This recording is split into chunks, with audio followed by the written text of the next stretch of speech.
जय सत्य भगवान की। मैं आज आपको सत्य भगवान की व्रत की कथा सुनाती हूँ।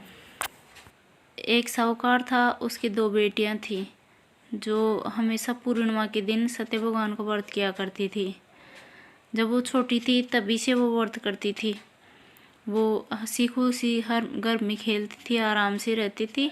और जब पूर्णिमा का व्रत आता दोनों बहनें व्रत करती थी। बड़ी बहन है जो हमेशा पूरा व्रत करती थी और छोटी बहन है हमेशा अधूरा व्रत करती थी। इस तरह से वो खेलते खेलते बड़ी हो गई और उनकी शादी के लिए अच्छे घर वर देखे गए और दोनों की शादी का टाइम आ गया और दोनों की अच्छे परिवार में शादी कर दी गई। इसी तरह से उनका वक्त गुजरता जा रहा था। काफ़ी दिन हो गए थे शादी हुए। फिर दोनों माँ बनी तो बड़ी बहन के तो बेटा हुआ और छोटी बहन के जो संतान हुई वो मरी हुई पैदा हुई। फिर इस तरह से जब भी उसके आगे संतान होती वो मरी हुई संतान पैदा होने लगी। उसके 2-4 जितनी भी संतान आगे पैदा हुई वो सभी मरी हुई पैदा हुई। वो बहुत दुखी हो गई और उसने पंडित बुलाकर पूछा कि मेरे ये जो संतान होती हैं वो सभी मरी हुई क्यों होती हैं, इसका क्या रीज़न है बताओ। तो पंडितों ने बताया कि तेरे जो सत्य भगवान की कहानी कहती है तू व्रत करती है, जो अधूरा व्रत करती है उसकी वजह से तेरी संतान होते ही मर जाती है। तो उसने अब की बार है पूरा व्रत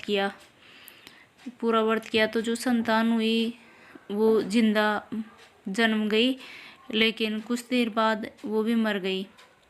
फिर वो अपने बच्चे को एक पाटे के ऊपर सुलाकर और एक कपड़े से ढककर और अपनी बहन को बुलाने के लिए गई। अपनी बहन को बुलाकर ले आई, बहन को बुलाकर लाई। उसको वही जो पाटा था जिस पे बच्चा सुलाया था वही उसको बैठने के लिए दे दिया। वो जैसे ही बहन उस पाटे पे बैठने वाली थी तो उसका जो कपड़ा था पहन रखा था उसने साड़ी वो है उस पाटे के और उस बच्चे टच हो गई और टच होते ही ये बच्चा रोने लगा। तब बड़ी बहन बोली कि मैं इस पाटे पर बैठ जाती तो बच्चा मर जाता और मेरे पाप लग जाता और मुझे दोष लगता।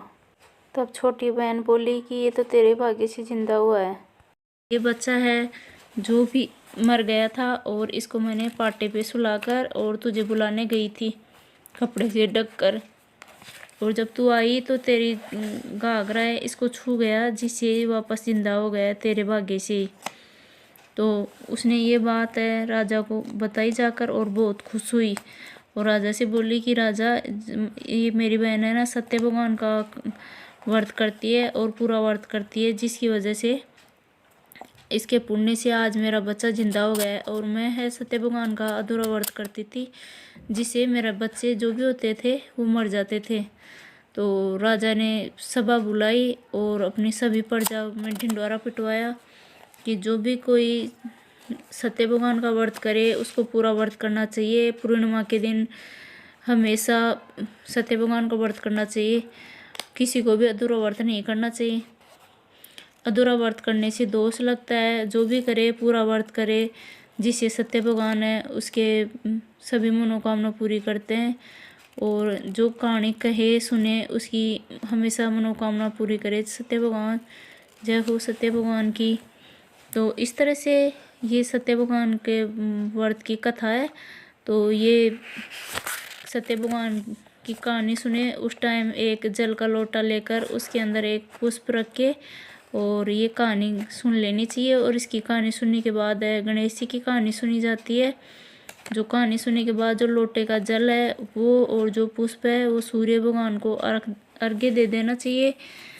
और जो कोई गलती हो जाए उसके लिए माफ़ी मांग लेनी चाहिए। तो जय सत्य भगवान की।